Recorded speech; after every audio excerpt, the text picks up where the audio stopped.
To have you here. ¿Empezamos? Okay. Hi. Very good to be here. I admire the sort of people that come to the Campaseros, so I'm glad for all of the things that the workers do to put this kind of a show on. It's amazing how huge it is, how many people. It's like being at a huge concert where everybody with similar interests came to enjoy their own company and be together. I'm open to questions. Okay. Milenio Fernando Santillanes, por favor.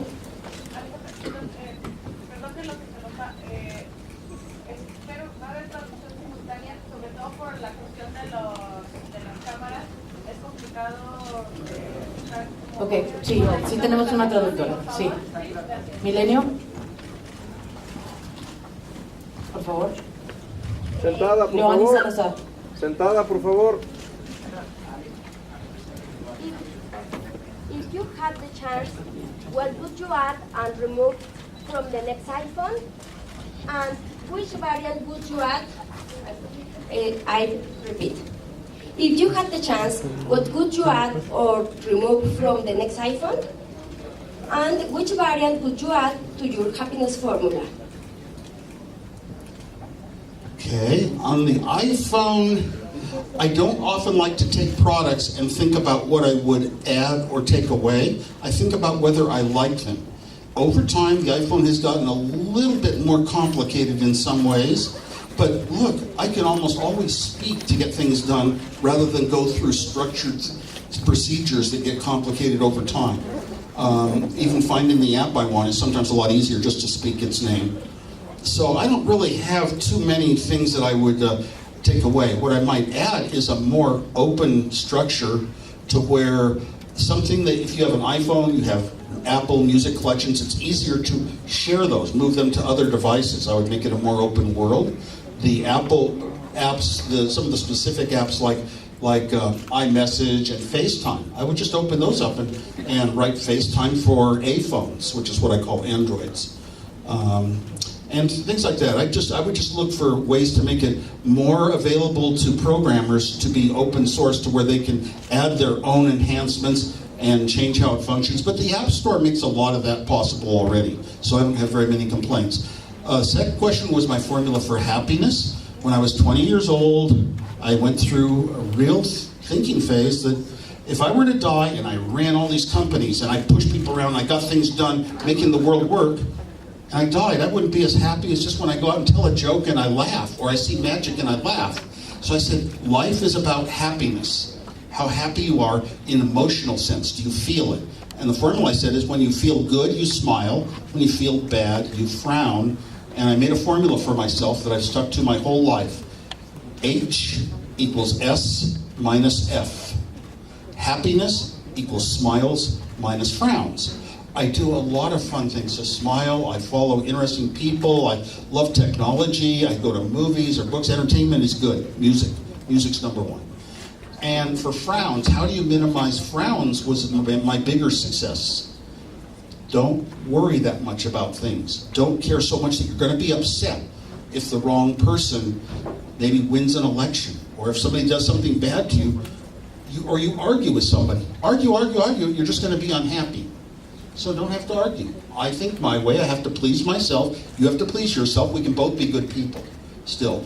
If my car gets scratched, I say, hey, cars get scratched. Don't get upset about it. Just take the positive, constructive steps forwards. Gerardo Villafranco de Forbes. ¿Usted considera que nos podría, que en México o en América Latina podría existir algún día un Wozniak o un Jobs? Do you think Latin America will have or has an equivalent to Wozniak or a Jobs? Any what? Do you think Latin America will have or has an equivalent to Wozniak and or Jobs? Have a link? Equivalent.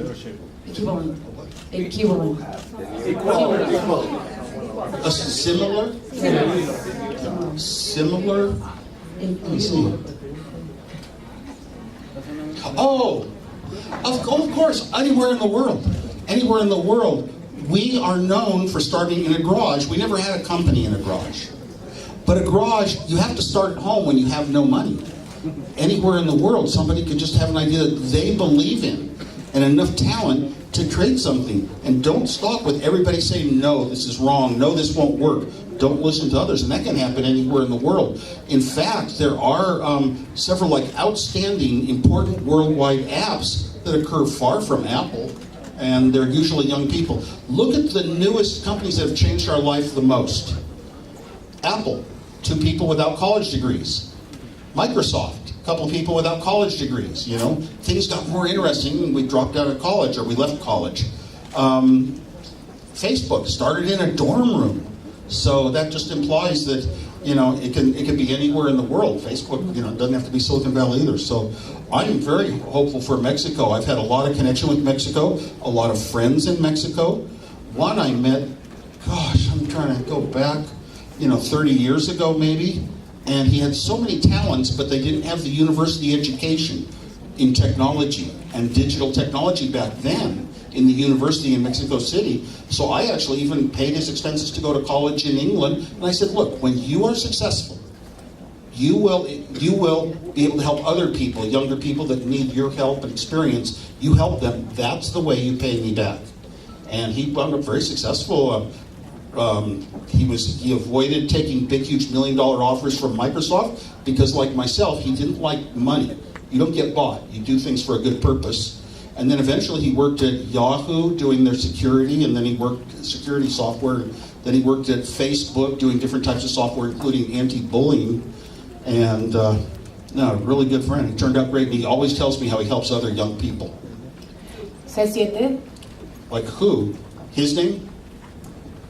Arturo Solar Behar.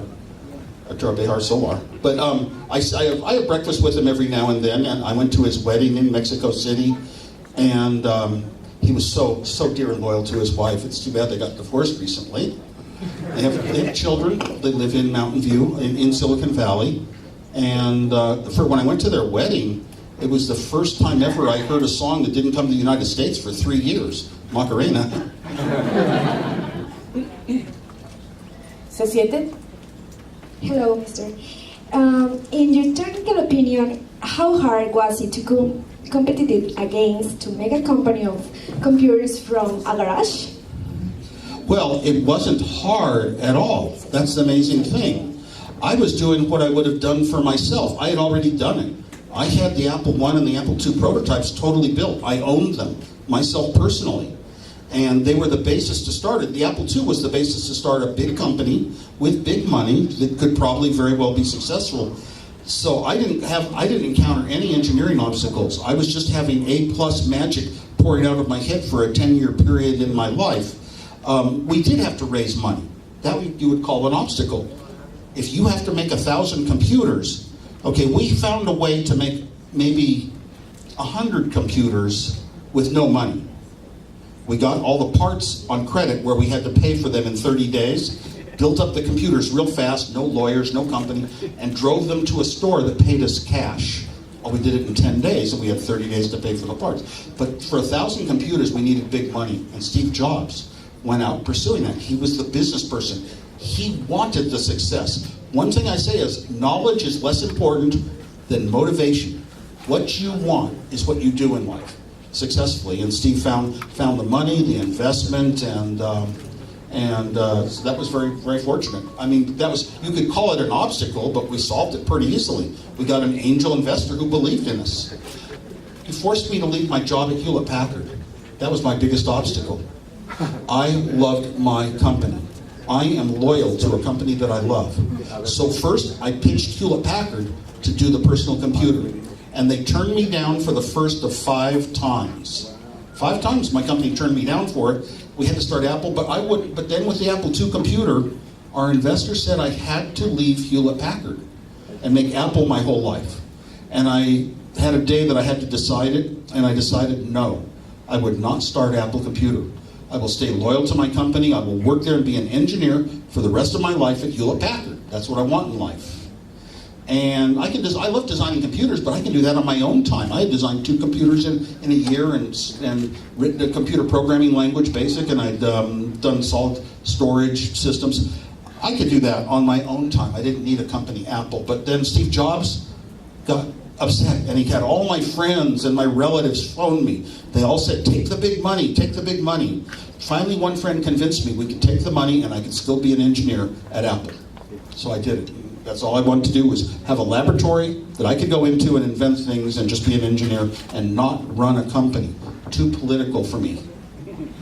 Antonio Becerril, del Economista. Thank you. Steve, what do you think is the most important skill that children and future generations should be learning right now? Truth. Be truthful for the rest of your life. Truth is the most important thing of all the things that are good in life. Truth is at the top of it. Tell things the way they are. As far as like, how I might prepare for life. You know what? Society needs a lot of people in a lot of categories. You cannot say every single child should be one way. There should be diversification. What you fall in love with in your heart is what you should try to do in life. And whatever you try to do, obviously the digital world is where everything's going. Every company is digitizing their procedures and the masters. Programming should just be taught naturally. It's a way that you learn logic about life, whether it's writing a program or making decisions about, what book to read even. That should just be taught. And there's a lot of things that are taught in schools that we know how to teach from the old days that should really be given probably a lot less attention. But you know what? Every child should be able to go in their own direction. We can't do that. One teacher, 30 students, you can't let all the students, they all have to learn the same things on the same day. What if I got excited about chemistry? Could I learn chemistry every day and nothing else and learn college chemistry in 2 years when I'm a 10-year-old kid? No, school is never set up that way. You have to learn everything at the same time as everyone else. That is a problem with schools. A good thing like a computer can't go in and change a bad system. Could that system ever change? Maybe. Maybe not. What if we had computers that were like a human teacher? So personal that became your best friend. A computer becomes your best friend, not the humans. And it cares about you. It knows your heart. It knows what's going on in your life and your home and what you like and what you won't. That could be a teacher that lets every student go in their own direction. One low-cost teacher per student. One teacher can never fail. So, but anyway, obviously I would say we should make programming computers and building working models, having microprocessor boards like Arduino, having sensors and having motors and hooking up and building projects. If you build little projects that have no meaning to starting a company, not even to get a grade, you build that on your own, you're a maker, you've got the skills that are going to be needed in the future. So you can be a maker in or out of school. Thank you very much, Mr. Wozniak. Se tiene que retirar a un evento más. Agradecemos mucho su presencia y muchas gracias.